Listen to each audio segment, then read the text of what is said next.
ऐसी जगह लेकर जाती हूँ और उनसे मैं मिलवाती हूँ जहाँ पे युवा पीढ़ी लगातार कहीं नशा में, कहीं भोग विलास, और जो अच्छे लगता है कि बहुत अच्छा कार्य कर रहे हैं, तो वो अधिक से अधिक यही सोचते हैं कि जीवन में चलो एक मेरी अच्छी गाड़ी आ जाए, एक बंगला हो जाए, और समाज में क्या क्या मुझे प्राप्त हो जाए, बस उसके लिए वो कार्य करते हैं।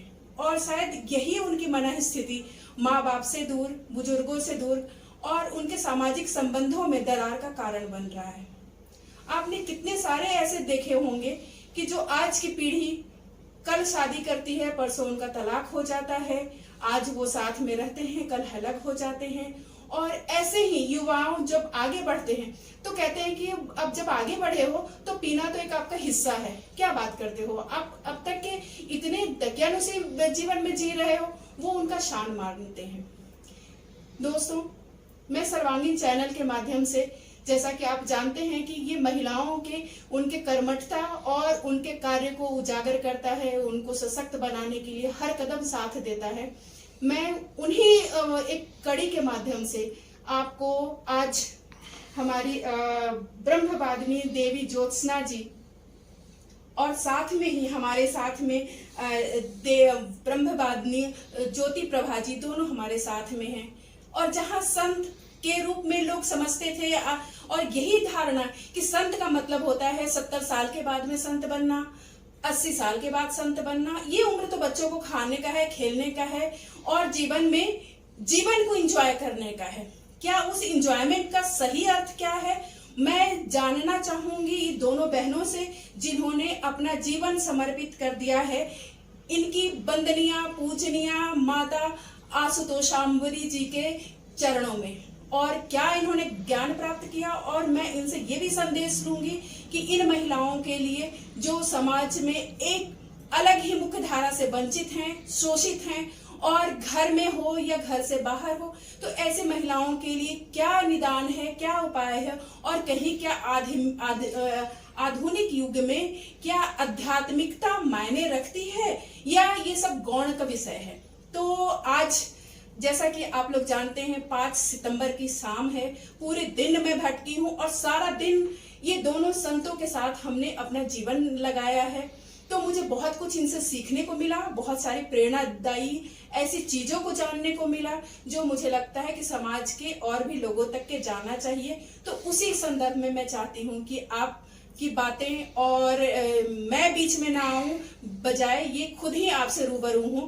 तो सबसे पहले मैं ज्योत्सना बहन जी, आपको बहुत बहुत नमन सर्वांगीण चैनल में, और आपने मुझे समय दिया और पूरा समय दिया आपने, तो मैं आपका बहुत बहुत अभिनंदन करती हूँ। और आपकी साथी जिनको मैं पहले से भी जानती हूँ, ज्योति प्रभा जी, इन्होंने भी अपना जीवन इतने समय में जो आप लोगों ने सच में मतलब पूरा दिन आपके साथ जो हमने गुजारा है ना, मेरे पास में एक एक शब्द के लिए ना शब्द कम पड़ जाएंगे जो हमने आपका अनुभव हमने सुना। तो आप मुझे ये बताइए कि आखिर जहाँ युवाओं आगे बढ़ने के लिए पता नहीं रेलम रेल भागम भाग परिवार रिश्ते सब पीछे छोड़ के चले जाते, वहां आपने समाज में एक ऐसा कदम उठा लिया, ये बिल्कुल आश्चर्यजनक ऐसी घटनाएं लगती हैं। तो आप प्लीज अपने बारे में पहले बताएं। जी, सभी को मेरा जय श्री राम। मेरा नाम ब्रह्मवादिनी देवी ज्योत्सना है। और जैसा कि अभी दीदी ने कहा कि आज प्रेजेंटली जो यंगस्टर्स की सिचुएशन है, इट्स वेरी पैथेटिक। आज युवाओं की इतनी भयानक दशा है कि अपने अस्तित्व को संपूर्णतः भुला के आज इस भोग विलास और इन सुख सुविधाओं की दलदल में, वासना की दलदल में वो इस तरह धंसते जा रहे हैं कि वह स्वयं की अस्मिता को संपूर्णतः खो चुके हैं और इस तरह उसमें डूब गए हैं कि सही क्या, गलत क्या, मंजिल क्या, रास्ता क्या, उनको किसी चीज का आज बोध ही नहीं रहा है। तो इसीलिए इस भयानक स्थिति से निकलना असंभव है। इस समय ऐसी स्थितियां हो रखी हैं और हम स्वयं भी युवा होने के नाते हम सब भी एक समय ऐसा ही था जब हमें वो मार्गदर्शन प्राप्त नहीं हुआ था एक सद्गुरु का, तो हम भी स्वयं इसी लाइफ को बहुत ही हैप्पी लाइफ मानते थे, कंप्लीट लाइफ मानते थे उस समय। परंतु ईश्वर की असीम कृपा हुई कि हमें पूर्ण गुरु के रूप में हमारी गुरुमा मिले, परम पूजनीय माँ आशुतोष आम्बरी जी, जिनके पावन चरण कमलों में आकर, जिनके चरण कमलों में आके उस दिव्य ब्रह्म ज्ञान को मैंने प्राप्त किया। ईश्वर की प्रत्यक्ष अनुभूति, प्रत्यक्ष दर्शन उन्होंने करा के जीवन में जो आध्यात्मिकता है और उसका जो वास्तविक परमानंद है उसका बोध कराया। मात्र शब्द नहीं दिए। It is not about only words, it's not about only knowledge और टॉक्स, क्योंकि आज ज्ञान भरा पड़ा है, वेद है, शास्त्र है, कथाएं हैं, सब में ज्ञान ही ज्ञान है, परंतु ईश्वर की प्रैक्टिकल अनुभूति, प्रैक्टिकल एक्सपीरियंस वो करवाने की क्षमता किसी में नहीं मिली मुझे। It's about my life, my experience which I am sharing with you, कि मैं अनेकों लोगों के पास, अनेकों साधु संतों के पास बहुत सी जगहों पे गई, परंतु मुझे कोई भी ऐसे संत नहीं मिले जो मुझे ईश्वर का दर्शन कराए। शब्द और ज्ञान बहुत है, परंतु ईश्वर का दर्शन कराए, ऐसे संत का कभी भी मिलन मेरे जीवन में नहीं हुआ। परंतु फिर ईश्वर की असीम अनुकंपा हुई कि हमारे गुरु माँ के रूप में मुझे माँ का सानिध्य मिला और उन्होंने प्रत्यक्ष ईश्वर का दर्शन करा के उस आध्यात्मिकता को मेरे भीतर जागृत किया, मुझे सही पथ पे लाए। क्योंकि आप सिर्फ शब्दों से अगर किसी को चेंज करना चाहते हैं तो वो इम्पॉसिबल है, क्योंकि ऐसा अगर पॉसिबल होता तो आज के यंगस्टर्स की इतनी बुरी दशा है, उनके पेरेंट्स उनको समझाते रहते हैं तो वो चेंज हो चुके होते, परंतु आज नहीं हो पा रहे हैं। क्यों? क्योंकि शब्दों से बदलाव नहीं आता। बदलाव गुरु कृपा में, आप जब गुरु के सानिध्य में आके अपने भीतर, अपने आत्मिक स्तर पे उतर के उस आध्यात्मिकता को धारण करते हैं तो आप स्वयं उन दोषों से पार हो पाते हैं गुरु कृपा से। तो इसीलिए उन चीजों का संग मिला गुरु कृपा से और उनके सानिध्य में आके मैं इस मार्गदर्शन को, क्योंकि जब अनुभूति हुई तो मुझे खुद ही नहीं पता था कि सही क्या है, गलत क्या है, उसका बोध कराया गुरु ने। उसके बाद जाके इस मार्ग की उस आनंद का बोध हुआ और इस संसारिक गर्त को छोड़ के उस परमानंद की ओर मैं आगे बढ़ पाई।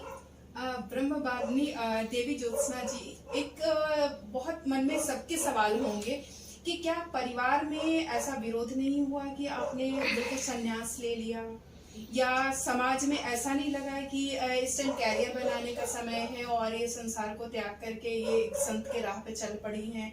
और मुझे जहाँ तक ज्ञान है कि आप काफी बहुत ब्राइट स्टूडेंट रही हैं, तो थोड़ा सा उस पर प्रकाश डालें। जी, by birth I'm from Delhi and I've done BCom from Delhi University and after that I have done CS and then I worked for Google for 1.5 years in Gurgaon. After that I have entered this field.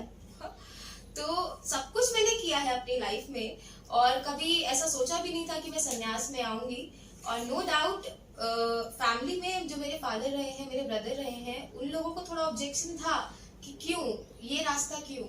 और एक Google की नौकरी हाँ, छोड़कर आना तो ये कोई साधारण बात तो नहीं है। जी बिल्कुल, ये साधारण बात नहीं है। सभी लोग यही क्वेश्चन मुझसे पूछते हैं, लेकिन आज उस गूगल की नौकरी को छोड़ के जो मुझे मिला है उस चीज की फीलिंग मात्र मैं जानती हूँ कि उस गूगल की हाईफाई जॉब को छोड़ के, उस वातावरण को छोड़ के जिस परमानंद में आज मैं जी रही हूँ अपने गुरु चरणों में, उसका बोध तो मात्र मैं ही जानती हूँ। तो लोगों के लिए वो अमृत है शायद कि गूगल की जॉब लग जाना या एक बहुत अच्छे लेवल में किसी भी कंपनी में जॉब लग जाना, धन दौलत, ये सब अमृत है क्योंकि वहीं तक उनकी सोच है। लेकिन उससे पार का जो मार्ग है, उससे श्रेष्ठ जो मार्ग है वो हमें मिला है। तो जब उसकी अनुभूति हुई तो उसके आगे तो सब चीजें तुच्छ ही हैं। फिर देवी ज्योत्सना जी, एक बड़ा सवाल मेरे जहन में घूम रहा है कि जहाँ औरतों की शादी हो जाती है, उसके बच्चे नहीं होते, उसको तो ताना सुनाया जाता है, लेकिन जब उसके बाद में बच्चे होने के बाद में लड़का नहीं होता तो कहते हैं इसका वंश कैसे चलेगा। और एकदम से परिवार से आप अलग होके समाज को समर्पित आपने कर दिया। आप समझने किस ओर मैं इंगित करना चाह रही हूँ, ये समाज, क्या आपको समाज में कुछ ऐसा सामना करना पड़ा क्या? देखिए, सबसे पहली बात, ये सवाल मेरा औरत होने के नाते, सबसे पहली बात इस धारणा का सभी को विरोध करना चाहिए कि बेटा नहीं हुआ। इसी सोच के कारण आज नारियां प्रताड़ित भी की जा रही है कि बेटा नहीं हुआ तो फिर कुछ नहीं हुआ। क्या हुआ? अरे बेटा चाहिए, बेटा चाहिए। क्या बेटा? बेटे का सम्मान जगत में, बेटी का कोई मान नहीं। दुनिया वाले मुझे बता दो, बेटी क्या संतान नहीं? और बेटी ऐसा क्या नहीं कर सकती, या बेटी ऐसा क्या नहीं कर रही, और बेटी जो कर रही है वो शायद बेटे भी नहीं कर पा रहे हैं आज समाज में। और अब तो practical, it's time for practical instances कि आज जो समाज में बेटियां कर रही हैं, बच्चियां कर रही हैं, वो कोई भी नहीं कर पा रहा है इस समय। तो ये सोच को सबसे पहले खत्म करना होगा। और अब इन सब चीजों का समय भी नहीं है, अब नारी शक्ति के जागरण का समय है। अब इन सब, ये एक समय था जब ये सोच थी, अब इन सोच का जहां भी ऐसी सोचे हैं उनका कट्टर विरोध होना चाहिए। और नारी शक्ति का जागरण का समय है, जागृत स्वयं हो तो फिर ये सोच अपने आप खत्म हो जाएगी। क्योंकि जब नारी स्वयं जागृत होगी, गलत का विरोध करेगी, तो फिर किसी में क्षमता नहीं कि इस तरह उसको प्रताड़ित किया जाए, उस पर कमेंट्स किए जाए। और इसका बिल्कुल विरोध होना चाहिए कि धारणा बिल्कुल गलत है। साथ में ज्योति प्रभा देवी जी, आपसे भी हमारी कुछ मुलाकातें शायद तिहाड़ जेल में हुई थी, जहां आपने महिलाओं के साथ में जेल नंबर 6 में आपने उनको स्वास्थ्य सेवा प्रदान, अब ऐसे ऐसे नौकरी छोड़ के, गूगल से नौकरी छोड़ के, इतने बड़े बड़े कार्य को करके, क्योंकि मेरा वहां शोध विषय रहा था और मैं लगातार उन महिलाओं के पास जाती रहती थी, तो मुझे संज्ञान है कि आपने बहुत ही अच्छा आपने उनको स्वास्थ्य सेवा में उनको लगातार उनकी काउंसलिंग भी देती थी, उनके साथ भी आपने जो भी उनको रिहेबिलिटेट करने का होता था वो मार्ग को दिखाती थी। आज ये सारा, ये नौकरी छोड़ के, आप इतने अच्छे जॉब छोड़ के, ये सब एकदम संत की राह पे चल पड़ी है, इसका क्या वजह हो सकता है? जी, इसका एक रीजन यह भी है कि जब मैं वहाँ जॉब करती थी तो वहाँ के महिलाओं को देखती थी, तो वहाँ पे अनेक प्रकार के क्राइम्स को देखती थी। तो मेरे जहन में एक प्रश्न हमेशा घूमता था कि ये क्यों, इसका कारण क्या है कि हिंसात्मक प्रवृत्तियां जन्म ले रही हैं, खासकर नारी के जहन में, जिसको भगवान ने ममता दी है, जिसको स्नेह दिया है, वात्सल्य दिया है, जिसको एक शिशु को जन्म देने का अधिकार दिया है, जिसके अंतःकरण में सिर्फ दया ही दया है, दूसरों के बच्चे के प्रति भी दया है, उसके अंदर इतनी नफरत कि वो किसी का मर्डर कर सकती है, किसी का भी कुछ भी करके कर सकती है आज के समय में। तो ऐसी मानसिकता का कारण क्या है? क्यों इतनी हिंसात्मक प्रवृत्तियां नारी की हो गई है समाज में, और नारी इतनी पतन की ओर चली गई है? तो उस मानसिकता को लेकर मेरे भीतर ये सवाल अक्सर घूमता था। अच्छा। तो मैंने कहा इसका समाधान क्या है, कैसे ये चीज खत्म होगी, ये प्रवृत्ति कैसे खत्म होगी? क्योंकि ये बाहरी नहीं, ये आंतरिक प्रवृत्ति है। बाहर से तो सभी, वहाँ भी नारी से आप मिलेंगे, आप तो खैर कार्यरत ही हैं, तो वहाँ बाहर से देखने में सभी अच्छी है, वेल क्वालिफाइड हैं, बहुत अच्छे घर की हैं, लेकिन आप आंतरिक दशा जब देखेंगे तो बहुत दुख होता है, बहुत पीड़ा होती है कि इतने बड़े बड़े क्वालिफाइड होकर भी आज इस दशा में पहुंच चुकी है, पतन की ओर जा चुकी है। तो एक ही सॉल्यूशन मिला, वो मुझे अपने सदगुरु, अपने गुरु माँ के सानिध्य में आने के बाद मिला कि हर इस सॉल्यूशन, इसका जो इस समस्या का समाधान सिर्फ और सिर्फ एक ही है, वो है अध्यात्म। क्योंकि अध्यात्म, इसका परिवर्तन सिर्फ और सिर्फ अध्यात्म ही कर सकता है, क्योंकि वो आंतरिक परिवर्तन लाता है। अध्यात्म हमारी आत्मा का विकास करता है। यानी कि आप हृदय परिवर्तन की बात की ओर लेकर जाना चाह रही हैं? बिल्कुल बिल्कुल, क्योंकि मानसिकता हिंसात्मक जो प्रवृत्ति, जो राक्षसी प्रवृत्ति हो गई है, उसको पुनः दैविक प्रवृत्ति में लाने के लिए, पुनः उसके भीतर धर्म के 10 लक्षण बताए गए हैं। धृति, क्षमा, दमो, अस्त्यम, शौचम, इंद्रिय निग्रह, धीर, विद्या, सत्यम, अक्रोध, दशकम धर्म लक्षणम।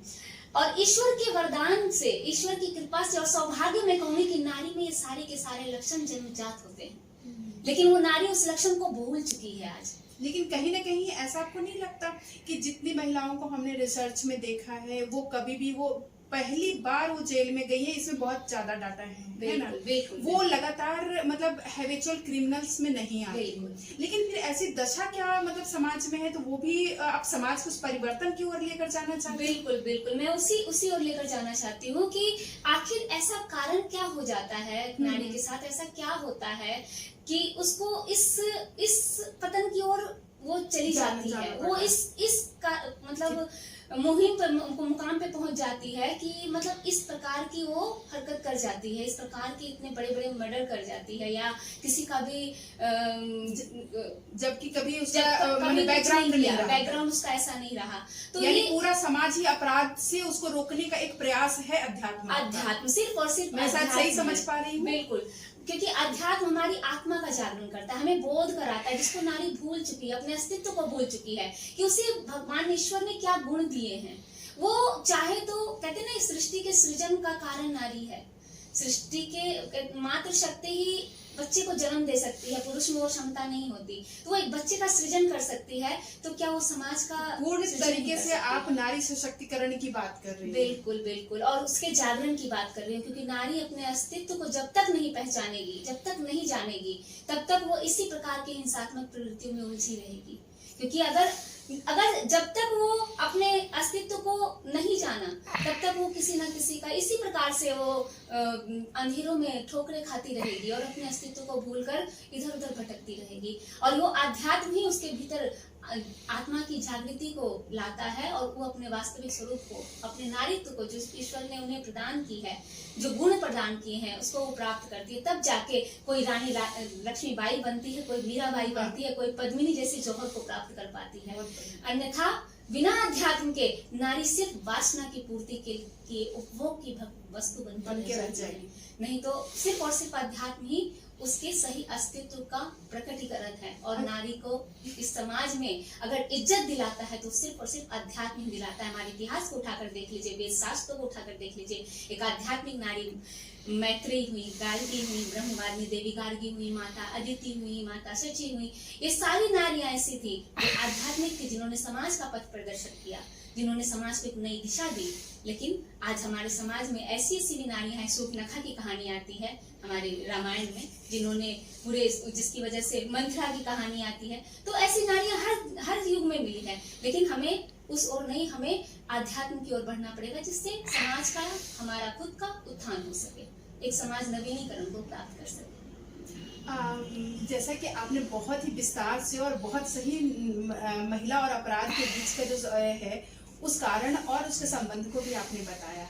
साथ में मैं आपसे मेरा सवाल अब ब्रह्मवादिनी देवी ज्योत्सना जी से है, क्योंकि आप जैसे जिस प्रकार के जेल की महिलाओं के लिए आपने उनके विचार, उनके मानसिक शांति के लिए जो भी आपने कार्य की है, उसके साथ ही बीच बीच में मैं जहाँ भी मेरा संपर्क रहा है तो मैंने आपको देखा है कि जहाँ पे महिलाएं घरेलू हिंसा की शिकार हुई हैं, घर में विवाद हो रहा है, तो क्या उस स्थिति में वहाँ पे जो अपराध को रोकने का और समाज और परिवार के बीच परिवर्तन में, समाज को अपराध मुक्त तो नहीं अभी बनाया जा सकता, लेकिन एक कदम जरूर उठाया जा सकता है, उसकी ओर हम आगे बढ़ सकते हैं। तो उसके क्या निदान के कारण और आपके क्या अनुभव रहे उनके बीच?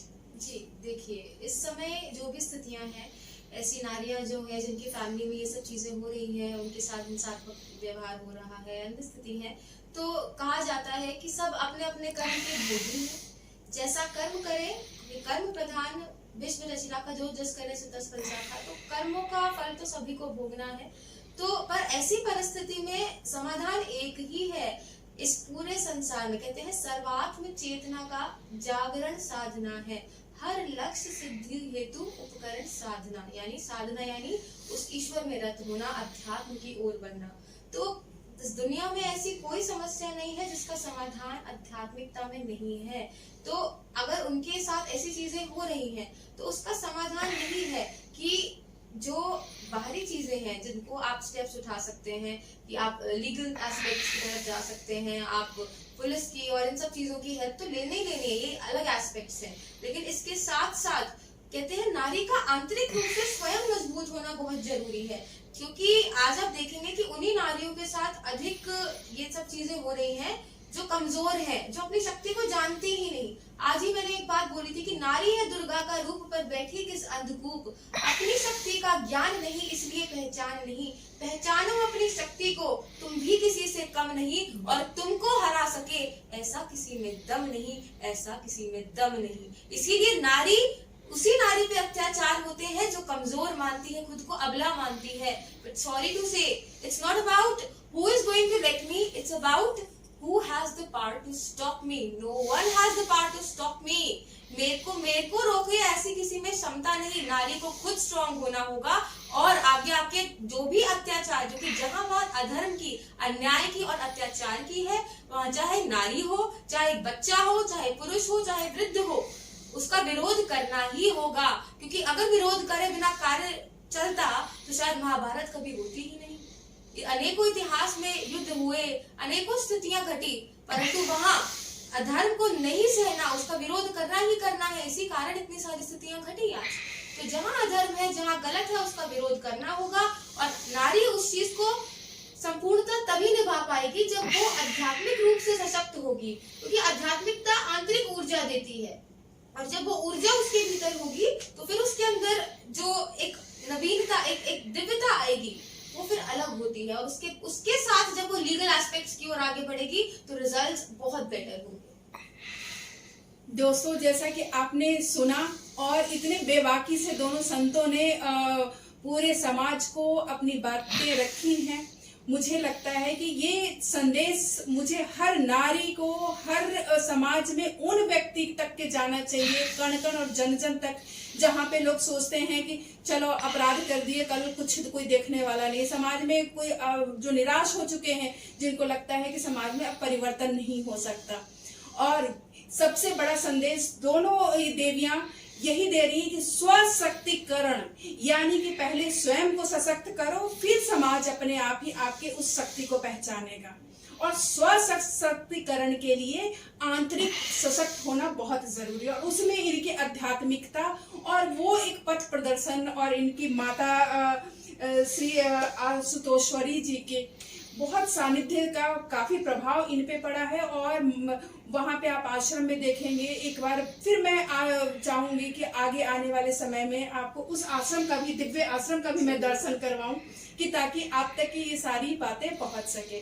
दोस्तों, साथ में ये बिल्कुल समझ के रखिए कि सिर्फ खेल में या स्पेस में या प्रशासन में या शिक्षा में ही लड़कियां आगे नहीं हैं। आज वो धार्मिक जगत में भी अपनी दावा रख रही हैं। और इसी के साथ मैं डॉक्टर इंदिरा मिश्रा, सर्वांगीण न्यूज।